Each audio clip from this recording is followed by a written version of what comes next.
बॉलीवुड अभिनेत्री कंगना रनौत ने संजय राउत पर लगाया बड़ा आरोप। मुंबई वापस नहीं आने की दी धमकी। कंगना रनौत बॉलीवुड में नेपोटिज्म और इंडस्ट्री के ड्रग लिंक पर लगातार बोल रही है। बीते दिनों उन्होंने सुरक्षा मिलने के नाम पर कहा था कि उन्हें मुंबई पुलिस से ज़्यादा खतरा है। अब कंगना का आरोप है कि शिवसेना लीडर संजय राउत ने उन्हें मुंबई वापस न लौटने की धमकी दी है। बता दें कि कंगना इस वक्त अपने होम टाउन में है। कंगना ने ट्वीट किया है, शिवसेना लीडर संजय राउत ने मुझे खुली धमकी दी है और मुझसे कहा है कि मुंबई वापस ना आऊं। मुंबई की गलियों में आज़ादी, ग्रेफिटी और खुली धमकी मुंबई पाकिस्तान अधिकृत कश्मीर जैसी फीलिंग क्यों दे रहा है।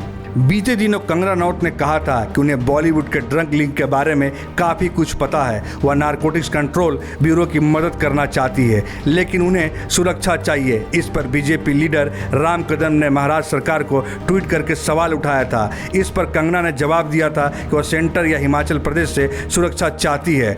मुंबई पुलिस से उन्होंने डर बताया था।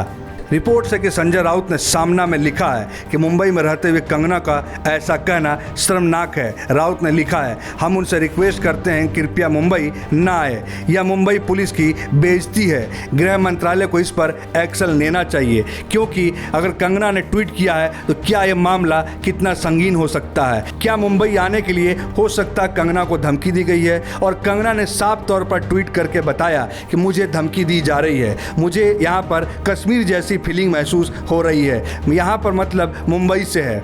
इस पर रिट्वीट करते हुए बीजेपी के बड़े नेता राम कदम ने भी इस पर सपोर्ट करने के लिए सरकार से मदद मांगी है। भोजपुरिया वायरल की रिपोर्ट।